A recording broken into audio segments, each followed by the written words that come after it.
psychotronic warfare. What was Project Stargate? Is someone trying to weaponize the paranormal in some new and chilling ways? Hello and welcome to the 661st edition of Behind the Paranormal with Paul and Ben Eno. I am Ben, and those clandestine questions came from my co-host and partner in the paranormal, my dad, Paul. And this afternoon we bring you a well-known guest on a really scary subject, and we welcome your phone calls. The numbers are 800-449... Can we take calls today? Well, I guess you're sure we can. I'm sorry. Well, we can take calls. Pretend I'm not here. 800-449-1240. That's the number to call from anywhere in the U.S. or Canada, and 401-766-1240 locally. And also, we will monitor emails. Paul at BehindTheParanormal.com for emails. All right, well, thank you very much to our station, certainly, and the reason for a little bit of confusion there is because we're in the middle of a very important event in northern Rhode Island here on 01240, and that's the annual Autumn Fest weekend, and we are very grateful that the station considers our show important enough because of its large global audience not to preempt the show for that. However, our station manager will be calling in with some announcements. Well, we'll be going down live to the Autumn Fest festivities where the majority of our station is today. They are broadcasting there 24/7 for this entire event, and due to the inclement weather, we'll be going back and forth to them approximately every 20 minutes. So we will introduce our very patient guest in just a second, but I want to say one more thing before, just in case I don't get a chance to say it. Happy Thanksgiving Day tomorrow to all our Canadian listeners and all our Canadian friends and relatives of Ben and myself.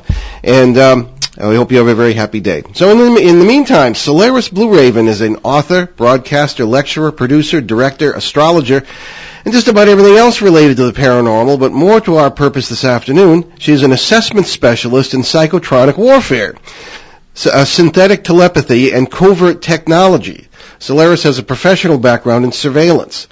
Her books include Transmutation Through Ascension, Eye of the Remote, Black Operations in Areas Beyond 52, Mr. Sun and the Halloween Ball, Programmed by Deception, Eye of the Remote Series 2, and her latest, 1 Million Miles Till Midnight, all available on Amazon.com, and we'll give her a chance to talk about those books later. Her website is Solaris BlueRaven, I'll start that again, SolarisBlueRaven.webs.com. So Solaris BlueRaven, mouthful, Solaris BlueRaven, welcome to Behind the Paranormal. Well, thank you, gentlemen. It's wonderful to be on board with you today.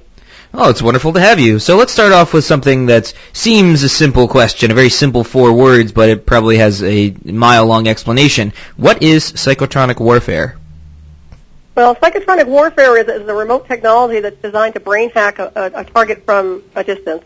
Insofar as the technology goes, it's usually satellite-driven.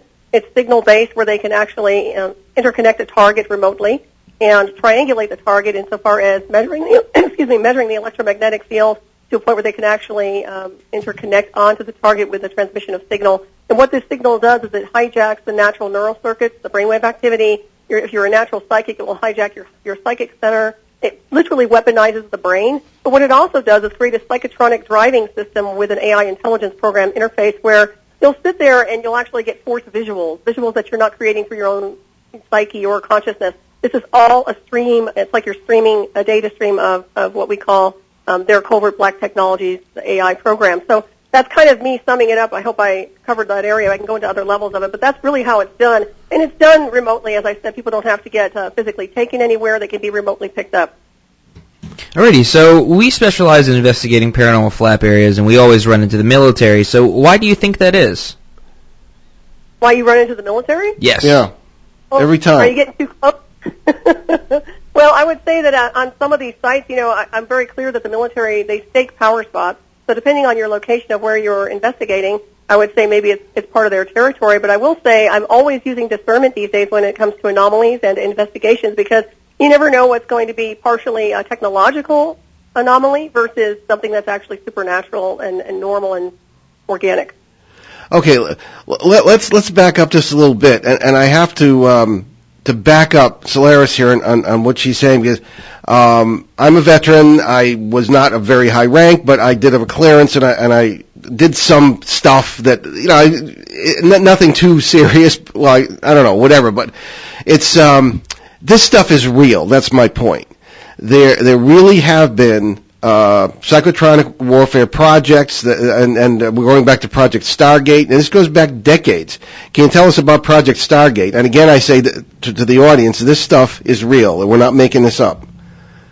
Right. Well, Project Stargate is just one of the tentacles of the beast, insofar as that was one that I believe was way back in 1978, if I'm not mistaken, but literally dealt with that type of psychic, basically investigating the psychic phenomena in association with the military, but also weaponizing the ability of a psychic insofar as what they could do with the mind and how they could manipulate and control. And it was really, literally, in my opinion, it's a mind control program just glorified by technology.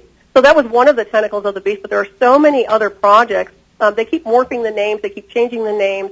Nowadays they have this artificial intelligence array system, which is really, that to me is the ultimate beast, because this is an array system that's completely satellite-driven in the black satellites to a point where it can actually interconnect globally for mass mind control or induction or any type of influence on somebody, on a target, whether it's a group of people or it's just singular. Oh, right, exactly. And I should hasten to add, I wasn't involved in any of this stuff, but everybody was aware that things like this were going on. And in those days, the Project Stargate days, when it began, it was in response to a Soviet program. And, maybe or maybe not, they would have started such research, if you will, militarizing psychic abilities and that sort of thing, if the Soviets hadn't done that. But there was really, as I understand it, the light, under the basket there was started by the Soviets. No, I agree with you on that one. They really did, and of course, they're still very, very advanced. If you ask me, I think they're pretty much the masters when it comes down to mind control. The Russians. On a lot of different levels. Yeah, absolutely. Okay. Although I do believe, since we do have our own group of, I don't want to say the alphabet agencies, but they've been formulating their version of mind control for a very long time. As you know, in the old days, they would be able to pull in a target physically and torture them with all kinds of electronics and electroshock therapy and drugs, and that would be their form of entrainment programming.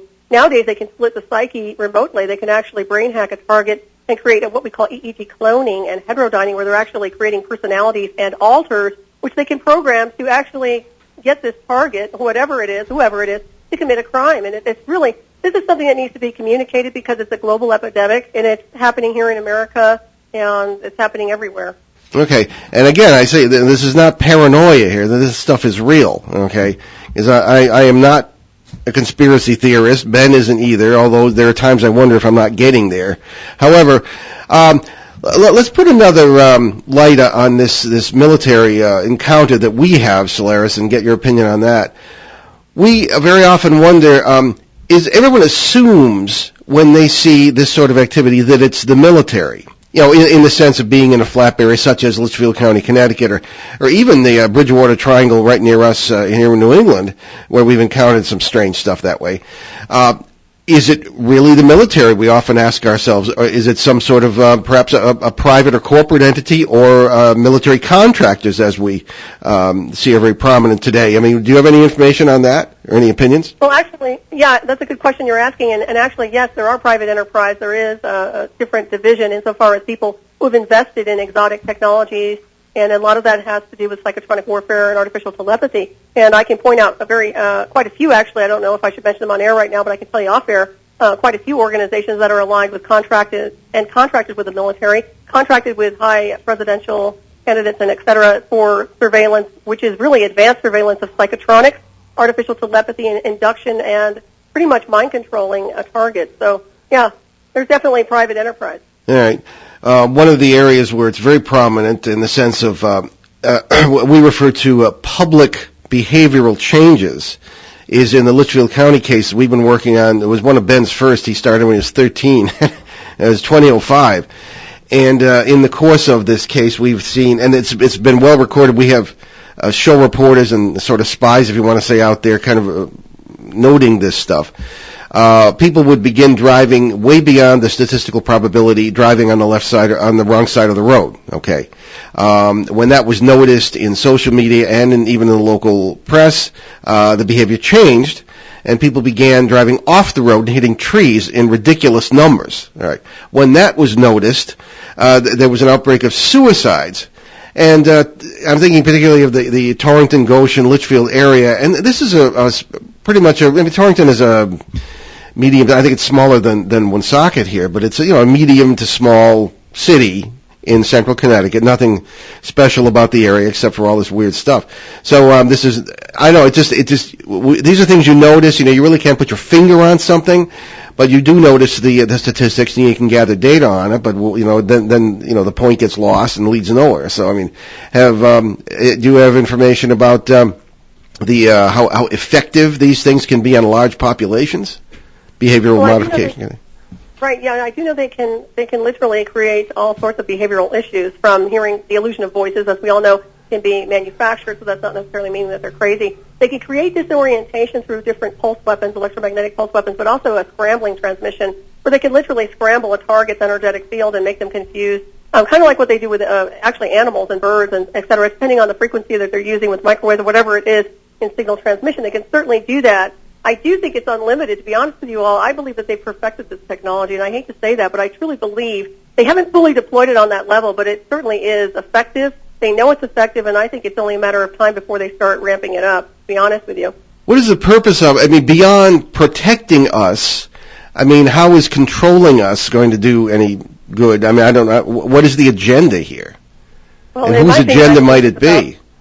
Right, I believe it's re-education, and that's what I was told when I was inducted in 2004. It's re-education. It's literally an entrainment program designed to have a target pretty much accommodate whatever is going on in the reality of the covert intel or whatever this agenda is. I call it the No World Order. You can call it many different things. But literally it's about enslaving the entire populace with one synced up, what I call hive collective, to a point where everybody's being controlled and manipulated. Everything from emotions to the mental state. Everything gets modulated insofar as the AI interface. If they pull this off, they'll be able to interface everybody globally to a point where there won't be the emotional spikes people have. Everything will be almost flatlined and very neutral, almost robotic.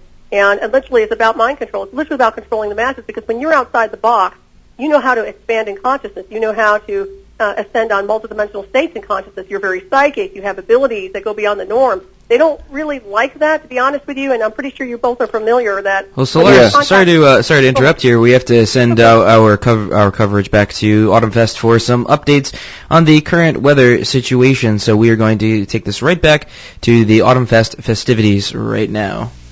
Thank you very much, Ben. And this is Dave Richards at the Spirit of Autumn Fest radio and TV truck, broadcasting to you right now live at 12:20 p.m. on Sunday, October 9th. Just got an update from the steering committee. All kinds of different things are going on.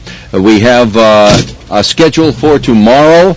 Now, as you know, we're going to extend Autumn Fest because we're losing some time today. We're going to extend Autumn Fest from 6 to 8 p.m. tomorrow. The fireworks will go off at 8. And this is what's going to happen at 6 o'clock.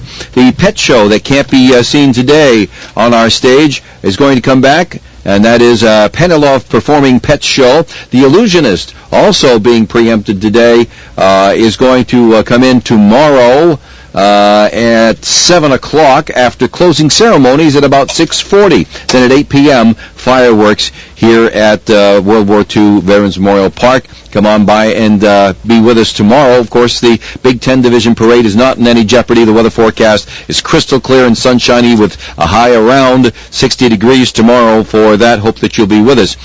For today, no entertainment on the main stage, no finale rides until at least 4 p.m. All Kitty Fest stage schedule events are canceled. Pat Patriot's appearance at Autumn Fest, sponsored by WOON and Cardi Furniture, has been moved from our broadcast location, where it's very wet, to the beer tent, where it isn't. And so the kids will still be able to come by and see Pat Patriot.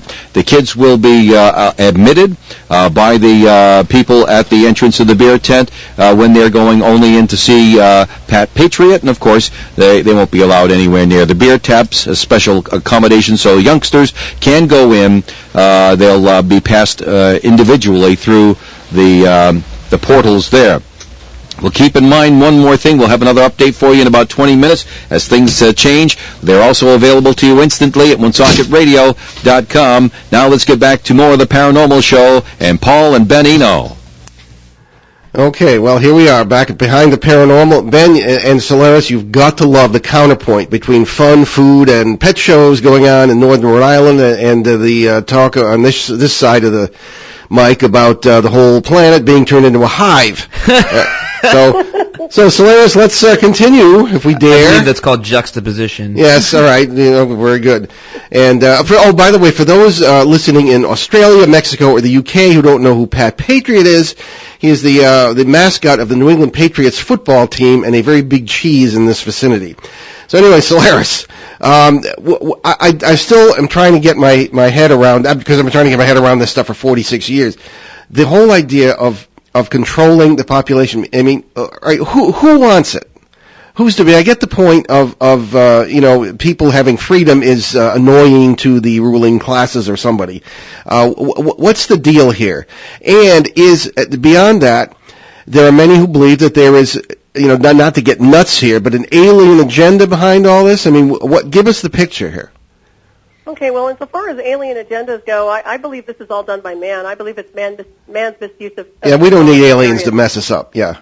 Yeah, literally what they've done is and I believe, I'm not discounting off-world intelligence, obviously that exists, but I believe that they've really decided to work kind of rogue, in my opinion, on these levels.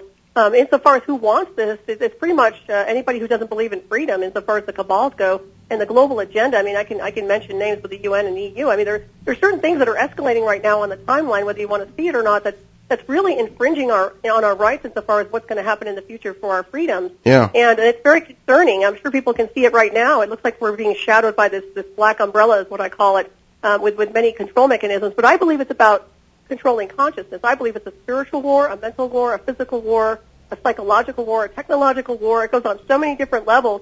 And literally, I believe there's a level of insanity to the people that are deploying this technology. I believe they do it because they can and it works, not because they have no ethics. They don't seem to care that they're harming people or destroying people's lives or brain cells. I mean, you have to understand that this is a remote brain hacking weapon, and it can be used to upgrade a target like a super soldier, or it can be used to destroy somebody remotely. So it has two different ways to work with. So human nature being what it is, these people are like a kid who's found a stick of dynamite and a lighter. Exactly. Yeah, basically they don't have any ethics as far as I can tell, and they certainly don't have the spiritual evolution to work with any type of the technology they have access to. But I will tell you, as you know, with the military, everything becomes weaponized. Whatever they get their hands on is a weapon. How can we take people out with it? I mean, that's their whole thing. Yeah. So now that they can weaponize the body through transhumanism and other things, it's very concerning. And this is all technical, by the way. We're not trying to create fear here. I'm just trying to tell you that there is a technology that's being deployed that's doing these things, and that has the potential to be very destructive on the timeline. Now, from a practical standpoint, and we all know this, the bottom line motivator as far as we know, with people in our society, in modern society, is bucks, money, all right? And what is this? People, it seems to me that maybe I'm a child of the 50s here, and I am, but the more freedom people have to produce and to use their talents and all this thing, that produces more wealth. And they might find a way to take it, but if you turn everybody into a drone, I mean, how does that serve the financial well-being of whoever's doing this? Or am I being naive? Well, I think that we'd like to believe that, I mean, I'm not too much younger than you, I guess, in the illusion, or older or whatever, but I will tell you, I think that these guys really could care less about the entrepreneur insofar as abundance goes, but they also understand very clearly that they need their own version of what I call an enslaved race in order for them to basically put themselves up on this pedestal of the electronic god. And it gets to the point where money becomes, they don't even care about the money anymore. I believe that they don't even care because they're understanding the mechanics behind the multiverse insofar as the transhumanism, immortality goes. I mean, it's taking on a different level. I think what their agenda is right now is to literally control, manipulate the masses, to get them to do their bidding, and then at some point in the continuum, and I know this sounds harsh, probably eradicate quite a bit, and then go to the next level of transhumanism with a small percentage. That's just what I'm seeing on a timeline. But I do know that with this type of programming, it just makes them mad. They just become insane with greed. They become insane with the power, the illusion of power. If you can control everybody, I mean, it just makes people crazy. Well, it's funny that in almost 9 years on the air, we have deliberately avoided this sort of discussion. But I don't think, but we just keep running into this in our own work. You can't avoid it anymore, at least as far as Ben and I are concerned. So exactly. we keep using, everybody uses the word they. How many are there? Who are they? Where are they? Or do we know? Is it the government, or is it a shadow government? Is it something bigger than government? I mean, what say you? Excuse me. There's the military-industrial complex. There's the alphabet agencies who are very much globally deploying this technology. Okay? Mm-hmm. There are other countries that are connected with them that shake hands under the table. So you can look at it on the linear level where, yes, we have physical people here, operators that are part of the intel insofar as alphabet agencies go, excuse me, who are definitely doing this, that are definitely deploying this technology, and they're getting away with it. There are other, what I call, different hive collectives associated, and I can point out different areas on the map if you want me to, but the Middle East is one of them. We've got the Vatican as part of it. I hate to say that, but that's true. We have things going on in the UK that's part of the hive, that are part of the control mechanism, and we have DC. This is just that area. I'm telling you right now that these people have connections to this technology, that they've literally been deploying it, and it is a critical thing. People need to be aware of this, and the only reason I know about it is because I was pulled into it. Okay, how do you mean? I know with your work, yeah, but how much can you talk about that? Well, I was pulled into the technology in 2004, where I was able to decode it, and not only able to decode it, but I was talking to the developers and a lot of people who actually worked on some of these projects, to a point where it was very obvious to me which areas were involved. I also had a lawyer working on that case who was ex-NSA signals intelligence. So people don't seem to realize that I actually do have a lot of information that I probably can't tell a whole lot about, but I do understand very clearly where the cabals are. And I call them cabals, I call them hives, because these are the people that have funded this technology, who've invested in the technology, and who are actually using it to control and manipulate the masses for their own agenda. And controlling people's belief systems, as you probably know, is huge. If you can get people to accommodate a belief system, you've got them. Yeah, no, it's true. It's been going on since the beginning of time. All right, let's shift gears a little and maybe get Ben involved in this more here. Now, Ben, as we often tell the audience, we're investigating these flap areas for a long time now. We spend years on these cases, and we keep running into the military. Now, from what Solaris has said, with the technology, and we have photographed a lot of strange gizmos on mountaintops in these various areas. Is it possible that we're entirely wrong, something we always say we might be but don't really believe ourselves?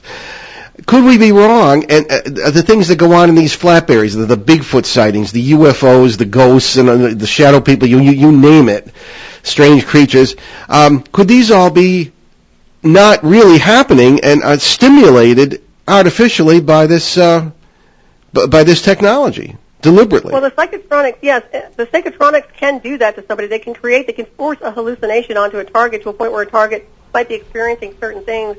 There's so many levels to it, but, as we touched on, this is a weaponization of the paranormal and the supernatural, which means there is a legitimate wave of supernatural activity happening globally. And people do access that level of consciousness where they're seeing things between the spaces. They're natural psychics. I mean, we've always been naturally tuned into multidimensional space. So that's not unheard of, but what they're doing is they're weaponizing that space. They're using certain frequencies and signatures to hijack the natural transmission of the supernatural or the paranormal or whatever frequencies they want to tune into, and they're starting to recreate their own version, which is literally about hijacking the frequency and then creating a visual that's nothing to do with what's really going on. So I would say, once again, yes, you use discernment. And also, depending on the people that you're encountering when you're doing your investigations, you check them, obviously, you check them out psychologically. But also, if they're hearing voices, if they seem like they're a little off, well, technically speaking, they could be hit with a remote program, and they may not even be aware of this. So there are things that happen on multiple levels. So, let me ask you this question. So, if they're trying to control something like the paranormal, yes, and there is a sense of control, are they actually manipulating it to the point where they think they can control it completely?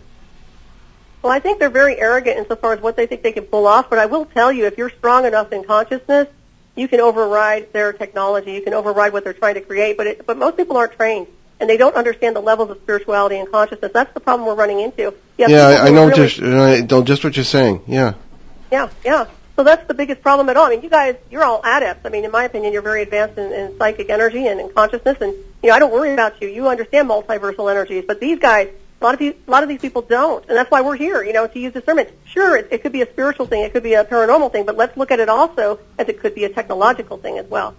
Sobering as this is, this came up this past weekend. We were at the Greater New England UFO Conference in Leominster, Massachusetts, where And I love these conferences because you have everything from PhDs all the way down to, you name it. And everybody is interested, and it's a very diverse audience, certainly. But the sobering nature of this came up as well, in the sense of people feeling out of control. Like what can we do, any of us, against this reckless disregard for freedom and the principles that we were all hopefully brought up to respect. What can we do? As you said, perhaps strengthen ourselves in some way. I don't know. I mean, I have no answers for it. Well, I'll tell you what I did. I pretty much fortified body, mind, and spirit. I learned how to basically decode the technology, so I knew what I was dealing with.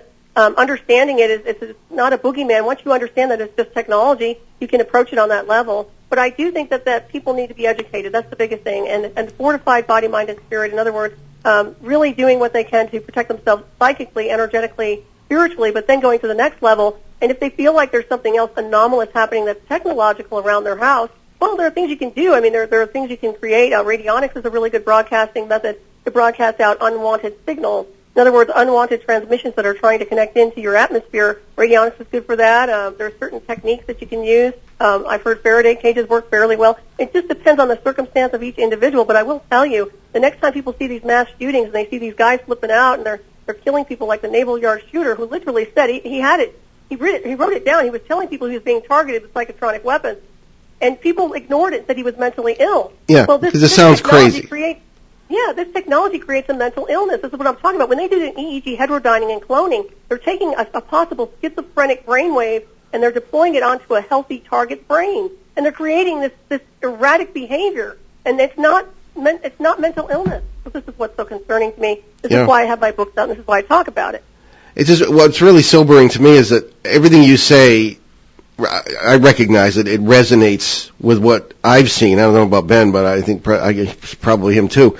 Well, so the issue would be to simply strengthen ourselves and do the best we can do. But again, it's working together. We can accomplish so much more than we can alone. I've never really understood what I hate to keep going back to the agenda, but I think it's important. The entire issue of what is the purpose of this?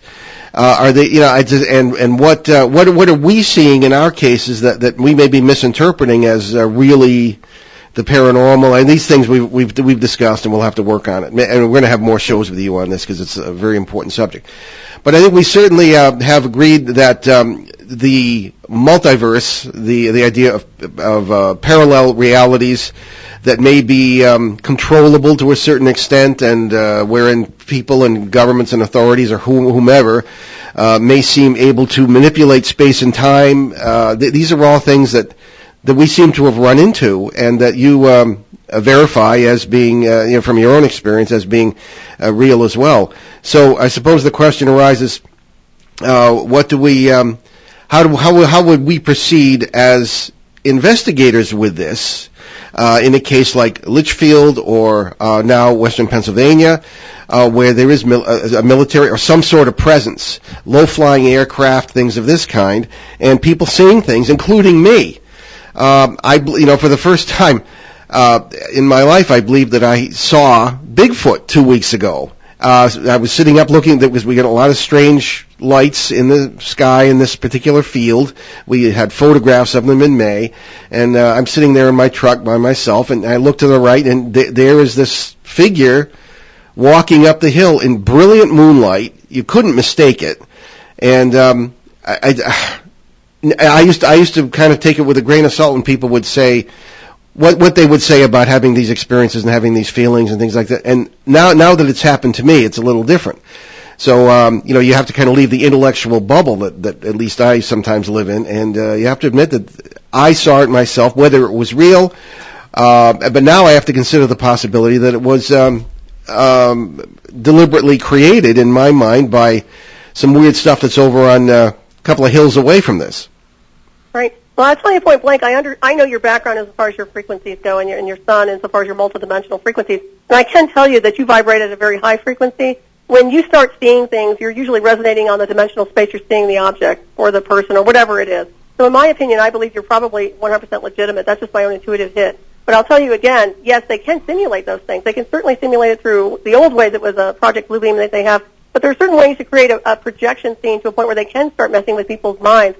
Another thing you were mentioning about what is the purpose behind this, well, the simplest answer is controlling consciousness, controlling reality, because everything is dimensional space and frequency. So if they can control the grid, if they can control energy, then they can control reality. And that's really what it boils down to, controlling and encompassing everybody into a false matrix where they're forced into a certain visual of a feed when, in fact, actually, we're not supposed to be in that matrix at all. So that's part of it, in my opinion. Also, that we are multidimensional beings, that we contain within us multidimensional states of consciousness. That's right. And you know this, we've talked about this before when you were on my show, but we exist simultaneously in multidimensional states. And with that comes soul extension, soul dissension. We are vast beings in suits. Yeah. And this is something they're interested in, because with the contactees, they'll take those contactees and they'll track them with covert intel and military, and they'll take them into military abductions and assess them and try to extract data and then put a screen memory in. And the screen memory is done through psychotronics. And this is what I've been trying to educate the people in the UFO community on. They don't want to go there. Some people do, but a lot of them don't because, I don't know, I guess it bursts their bubble. But I'll tell you, that's the method behind some of that, and I hope I answered your question.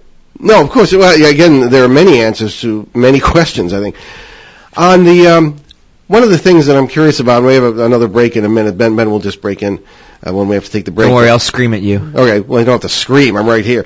Anyway, why the low-level flights? Now, again, we have another possible anomalous area in the Leominster, Mass vicinity. A lot of things going on there. And everyone is wondering why these low-level, apparently military flights, or the ubiquitous black helicopters, are taking place. That's very interesting. Well, it can be multi-leveled, as you said, or multi-layered, because, you know, I do notice them. I had a C-130 over here not too long ago, of course, and that's not a black helicopter, obviously. But it tells me they're doing some kind of remote surveillance of some kind, perhaps, or definitely looking for something. And of course, with all the things that are happening here in this country, it can go into different areas. But when you start seeing military's interest in a certain area and they're staked out there, I would say that something's going on, whether it's a location of a power spot, anomalous UFO activity, or something else that's attracting that type of presence, because they're there to defend something there, in my opinion anyway. That's my assessment. They're there because they want to protect and make sure that they're there to defend anything that's incoming. I always feel bad for breaking into conversation, but right now we have to take it back down to the Autumn Fest ON trailer so that we can hear more about what's going on down at Veterans Memorial Park. All right, thank you so much, Ben. And here's what we've got. Just give me 1 second. Okay, the main Rotary Band stage has been updated. That 4 p.m. is when they're expecting to start all the festivals, all the music and stuff like that. The entertainment for the band stage on Kitty Fest will not open today. The Rotary Live Entertainment Band Stage update for Monday, 6 p.m. is going to be the Panaveno Performing Pet Show. Then 6:40, the closing ceremonies, and then they're going to bring up the Illusionist from 7:05 till fireworks time. The Illusionist Dave Gares. Sorry, I pronounced that name wrong. And then the fireworks are postponed till Monday at 8 p.m. Pat Patriot will be at the Rotary Band Rotary tent, and the kids will be able to go in and see Pat. And the Finelli Amusements are going to open at 4, and Mega War for today has been canceled.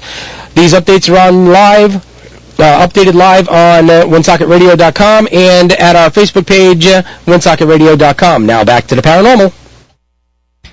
Yeah, back to the paranormal, all right. This is a pretty sobering topic we're discussing today with Solaris BlueRaven, who is an expert in surveillance and some of this military psychotronic technology. And I'm fascinated in comparing notes with her on some of the things we've run into in researching what we refer to as flap areas, where a lot of this military activity does, or paramilitary activity, depending on what it may be, does occur. I'm interested, too, Solaris, in your opinion on one report that, well, actually several reports that have come from the new Pennsylvania area that we are researching. Low-level military flights by both black helicopters and C-130 transport aircraft that drop something that is like a residue that hits the trees and the grass and then evaporates. I mean, have you heard of anything like that? No, because we're still trying to figure out what it is. It hasn't happened while we were there yet. Do you know what color the residue is? Has anybody been able to look at it? Or the witnesses describe it as sort of silvery to bluish. That's interesting. Yeah. I'm not sure about that. It sounds like some form of a nano. It's a new wrinkle in our experience, anyway. Yeah, I do know that makes me a little bit concerned. I'll have to take a closer look next time I see one of those C-130s over my house, because one was extremely low a couple of weeks ago. I mean, I could have touched it. I'm not kidding. This thing was so low I thought it was going to crash. Yeah. But I will tell you, it's possible. I know they're doing surveillance of some kind, whether it's just the area or whatever, but that's interesting. I'll have to do more research on that. I can't really tell you point blank. Well, the funny thing is, I mean, there's the satellite technology today where the thing can be, in orbit around the Earth and look through your roof into what you're having for dinner. I mean, that sort of thing. I mean, it doesn't seem like low-level flights would be. But again, at least this is what I learned in intelligence training. You keep people looking the other way, the right information from the wrong sources and vice versa, and everybody just keeps guessing. So. Yeah, exactly. Well, we do that quite a bit. There's always something happening in between the spaces of what they're creating for people to pay attention to. But at the same time, I think when you see a physical presence, there's something here. Yes. They're looking for something, or they're doing physical surveillance. And not all the time do people get their homes, completely mapped through satellite-driven technology, although that's becoming more and more popular these days. And nowadays, really, everybody who has an iPhone or a computer, as you well know, can get remotely accessed, and they can get whatever they need from people. Absolutely. Yep, that's true. In areas such as, I'm thinking of Central Connecticut, again now, there seems to be a central, and we may have identified one in the Pennsylvania Triangle, physical location where some of this, whatever they're doing, may be centered. In the Connecticut case, it's a farm where there's no farming. Whole place has been rebuilt. It looks gorgeous, but for a long time there was a huge metal sheet, thousands of square feet, only visible from the air, where a barn had been. Excavation had taken place underneath, and all sorts of bizarre things seemed to occur there, although rather quietly, everything except farming. So the opinion that we formed, Ben did so before I did, was that they are doing research there. And why there? Because that's where the parallel world intersects do seem to converge, that allow all these paranormal phenomena to occur. Now, maybe we have to consider revising that at some point, but rather than them doing research at these spots, maybe they're causing some of it. Mm-hmm. Well, they certainly can be hijacking it. There's no doubt about that. That's a good word, yes. Yeah, because when you have ley lines, as we all know, power spots everywhere, as I said, the military will definitely hijack that, and they'll definitely stake their own, they stake themselves on the power spots. But that makes sense to me that they would do something like that, and probably try to maybe create their own version of a wormhole, or use the energetic signature of that what I call a portal of some kind or whatever it is, to literally hijack it to see if they can actually interpolate it in a different way. I think they're really kind of experimenting almost in a Frankenstein fashion, if you ask me. It becomes very reckless because there's so many things to the multiverse. They're not considering the intelligent energy beyond it. It's not just like it's just energy. It's intelligent energy. And when intelligent energy gets attacked or it gets interfered with, there's always a counter. Yeah, okay. Wow. All right, so before we finish burning up this hour, which we're doing very quickly, tell us about your books, where people can find out more about you, and your website. Well, thank you for having me on, too. You all are wonderful people. My books are on Amazon.com, so you can certainly purchase them there. Just Google my name, Solaris BlueRaven. My website's Night Shadow Anomaly Detectives as well, and people can access anything they need to know about me over there as well, in addition to my Solaris BlueRaven website. And I have, what else do you need to know? That's pretty much it. Well, there are links to Solaris' site on our website, behindtheparanormal.com, and certainly I was very impressed with this particular guest when I was on her show. We had a wonderful conversation, and there are very few guests who make me think the way you do. And it's, I don't always like it because it's not pleasant, but that's not your fault. It's important to know. I just don't like thinking in general. Yeah, well, hardly. Well, thanks a lot, Ben. I'm kidding, Ben. Anyway. I kid. So, where is this all going? I know I've asked that before, but I'm asking in the sense of what is the next step by whoever is is doing this? I think it's all about transhumanism, to be honest with you. I think it's about man being interfaced permanently with machines, electronic God to a point where they're actually being controlled and manipulated, modulated. Behavioral modification is a big word, and that's the word they've been using for a very long time, but now they're doing it through transmission of signal remotely. Wow. It's the easiest way to, it's odorless, it's tasteless, it's very hard to detect, but there are ways to detect if you have implants or signals bouncing around that are not part of you. But still, I think that's what's going on, intuitively speaking. It's funny you should say that, because we, at least on the Litchfield, Connecticut area where all this behavioral stuff was occurring, we have brought in a behavioral scientist who is consulting on this case as well, and perhaps that's a good thing. Mm-hmm. Oh, absolutely. Yeah. Although, and hopefully, go ahead. No. Although, introducing her to some of these concepts that we've discussed, the weird stuff on the mountains, the public behavioral changes, she's just as stumped as the rest of us. Well, she should look into the EEG cloning and heterodyning and the psychotronic warfare, because once you start understanding technology and how it can be deployed and how it affects people psychologically, then you're going to understand a lot more. I encourage everybody to pursue that and study it. Okay. Now, we've talked about all this going on in our own country. What is the global picture? Is this globally coordinated? Nations don't always get along, obviously, and how effective is this globally? Oh, I believe that there are many, many people who have been pulled into covert assault programs, and they have the targeted individuals. That's another tentacle of the beast, and I know that because I was actually an assistant in facilitating and basically consults so far as helping people across the globe. And so many people from different countries were contacting us that have been hit with technological warfare. A lot of people in Germany, UK, across America, across the world. So it's pretty much everywhere. People are getting affected. And, of course, in their own countries, they're being pretty much assessed as being psychologically defective or something's wrong with them when, in fact, they're actually being hit with technology. So it is a big global epidemic, and also it's being used for, I didn't probably mention this, or maybe I did, but the sci-fi technology with the artificial telepathy is a clearance beyond a clearance. It's the communication system that's interconnected live feed real time with handlers and operators, so that a real good spy has access to all the data live feed real time, and they don't need headsets, they don't need cell phones, they don't need anything, they're plugged in.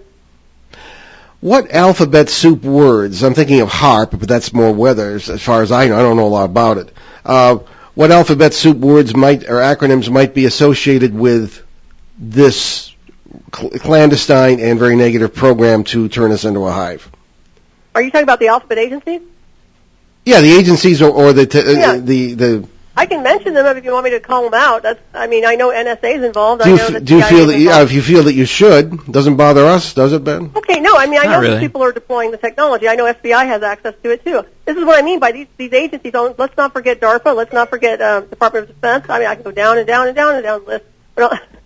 But I will tell you that they all have certain pieces of this technology. There is a global agenda insofar as how they communicate with the information. It's also, there's some of this technology that's being sold on black market, so you're going to see some spiking up of people that I'm very concerned about, like maybe some of these potentially terrorist organizations trying to deploy this type of technology, which I think is a really big deal, because if they can sit there and utilize this technology against their targets, they can get them to conform into their quote-unquote religion, ideology, et cetera, et cetera. So that could be a harmful thing. Yeah, I think so. We are, at least I get the impression, and most people do, that the world is kind of fragmented. Obviously, you've got the religious agenda on one side, and people blowing each other up. You've got Putin invading Ukraine. You name it, et cetera, et cetera, et cetera. Everybody's got their own agenda.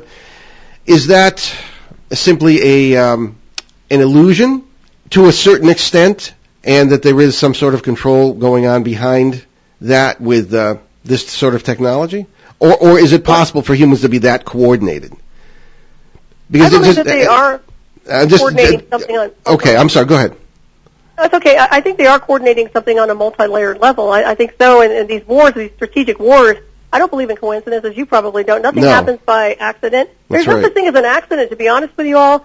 If people say they've had accidents, I'm really starting to look at things in a very different way, because I don't believe anything is an accident at this point in the continuum. There is something I wanted to mention really quick. I talked to a colonel who was on my show not too long ago, who was telling me about satellite beaming and how he wanted to see a satellite beaming technology, which they know exists, basically deployed onto the masses for like an alpha wave to calm people down. This was on my show. So just to give you an idea that they want to be able to manipulate and control the masses. I don't understand why there's conflict. To be honest with you, I wish we could all ascend on a higher level of consciousness and be peaceful. But for some reason or another, they want to create this conflict, but they do it to control and manipulate, and also because we've talked about archons before, and also feeding energy, feeding off of the drama, feeding the negativity. I believe that there is a feed going on a mass level of prana and life force. All right. Now, we're almost out of time, but you know our theory of parasites that we run into, Mm-hmm. you know, the things that in folklore are known as demons and this sort of thing. We, the first chapter of our book that's coming out in January is dedicated to the history of the paranormal in human affairs. And in our opinion, the little nasty little fingerprints of parasitical entities are all over some of the events that occurred in our remote history and coming forward also as well. Do you see, and this really pushes us to the beyond the fringe here, do you see, as we do, the presence, known or unknown, conscious or unconscious on the part of our species, the presence or the fingerprints of entities? And I know you said that it's a man-made thing, but these things are so intertwined with our history and our affairs that we see that the fingerprints of parasites who feed upon us and our negative energy, for lack of a better way to explain it. I mean, do you see any of that, or is this entirely human-made without any assistance from something that wants to feed on us? Well, I can tell you point blank that some of the technologies that they've reverse engineered, so supposedly were literally artifacts, ancient things that come from quote-unquote off-world species. So I would say point blank that, yes, there are parasites, there are, I suspect, portals that were open that weren't supposed to be open, which were like rips in the space-time continuum in the illusion of. So I think a lot of things did descend in or connect in. I'd also tell you that the technology in general, this type of technology, when you're interfacing with people, anything electrical, as you know, is going to attract a type of astral parasite or any kind of parasite. So that's going to also create a spin on the modality of the transmission they're using. Yeah, that's true. One of the first things we ask in a case where we suspect there are parasites is, what has your electric bill been lately? And people say, funny you should ask, it's been sky high, and it shouldn't be. Because when they can't get you, they'll feed on your electricity. Yep. The high-tension wires, the presence of high-tension wires. Very often paranormal events, things we call paranormal, would occur within 200, 300 feet of those things. So, Anyway, I think we're pretty much out of time, but Solaris, thank you for a very, I'll use the word again, sobering conversation and yes, very fascinating, and the first of many, I hope. But we'll be in touch off the air because I have some questions for you. But Great. again, okay, everyone. Thank you both. All right, thank you. Thank you. All right. Okay. Bye-bye. Bye-bye. Okay, Ben, script is wrong. It's 1 week from today, as you know. Yes, so 1 week from today, on Sunday, October 16th, join us at Roger Williams Park in Providence, Rhode Island, for the Taking Steps for Crohn's and Colitis charity walk, and we'll broadcast live from the event at noon with paranormal investigator Sheen Searway, author William J. Hall, and who knows who else might turn up. And to join us and the rest of the team behind the paranormal, or just to donate, you can see a link at behindtheparanormal.com, and the walk is 2 to 3 miles and begins at 10 a.m. Listen for the promotional spots here on ON 1240 as the date approaches. I just want to mention, too, that some of the people have found the site a little bit confusing. You can just click on one of the names of the team members there, and you can donate in the name of that person. You don't have to become an actual person. Because the idea, if they have a star next to the name in the list of people who are on the team, they are people who are raising money from additional people. So if you just want to donate, just click one of those names, maybe Ben's, make him look good. Thank you. And, whatever you can donate. But $15 or more on our team page that way, and you will get a free paranormal, Behind the Paranormal ON 1240, Taking Steps for Crohn's and Colitis t-shirt to mark the occasion and hopefully to walk with us, and hopefully the weather's a lot better than today's. So on Tuesday, October 18th, in another event, I'll be the speaker at the monthly MUFON event in the Philadelphia area. That's the Mutual UFO Network, a very, very credible organization. My subject will be Strange Connections, UFOs, Cryptids, and Ghosts. That will be 6:30 p.m. at the Tredyffrin Public Library, Upper Gulf Road, Wayne, Pennsylvania. And you can find out more about that at mainlinemufon.com. Then on Friday evening, October 21st at 7 p.m., Ben and I will present our program, What's Really Behind the Paranormal, at the Enchanted Cafe, 7484 South Broadway, Red Hook, New York. And you can see the Enchanted Cafe, redhook.com for information on that, or our site, behindtheparanormal.com. Meanwhile, find out more about the show, our public appearances, and more at that site, BehindTheParanormal.com, where you'll find nearly 700 free recorded shows from both ON 1240 and our 4.5-year run on CBS Radio, along with special shows and podcasts. And our forthcoming book, Behind the Paranormal, Everything You Know Is Wrong, is available for pre-order on Amazon.com. And the book is slated for release by Schiffer Books in late January, and will be in bookstores around the world. And there will be a release party of some sort, as well as a book signing, so probably here in our local listening area, and we'll let you know about that. You can find my other books on Amazon.com, Amazon Kindle, Barnes & Noble Nook, and all those usual suspects. It includes Faces at the Window, Footsteps in the Attic, Turning Home, God, Ghosts, and Human Destiny. And now for something completely different, Rhode Island, A Genial History, written with my dear friend who recently passed away, Glenn Laxton. That's available there as well. Also on our websites, you'll find direct links to several charities that Ben and I have adopted, and that includes usacares.org, Canadian Veterans Advocacy, and Youth Mentoring Connection in Los Angeles, youthmentoring.org. Doing great stuff out there for at-risk youth. Also helpforhaiti.com. Check those out, please. All right. So what do we got next Sunday, Ben? So next Sunday, that's October 16th, you will join us live as we broadcast from the Taking Steps for Crohn's and Colitis Charity Walk from Roger Williams Park in Providence, Rhode Island. And co-hosting will be investigator Shane Searway and author William J. Hall, who we saw yesterday at the very successful Leominster UFO Conference. Yeah, the Greater New England UFO Conference, and many thanks to Susan Spooler and Tom and all the whole team up there. Did a terrific job. It was a great event, huge crowds. It was there was a really big turnout. They did an amazing job. And, really great. And the dinner afterwards was also interesting because I didn't know that Travis Walton played guitar. I didn't either, actually. Anyway, we'll leave you this afternoon with a quote from that most quotable of American authors, Mark Twain. Anyone who stops learning is old, whether 20 or 80. Anyone who keeps learning stays young. The greatest thing you can do is keep your mind young. I'm Paul Eno. I'm Ben Eno, and Mark Twain also said that there is no climate in New England, only weather. And speaking of such, we're going to take you back to the live coverage, or Owen's coverage of Autumn Fest 2016 in just a bit. Thank you for listening, and we'll see you next time. Return to this radio frequency 167 hours from now for another edition of Behind the Paranormal.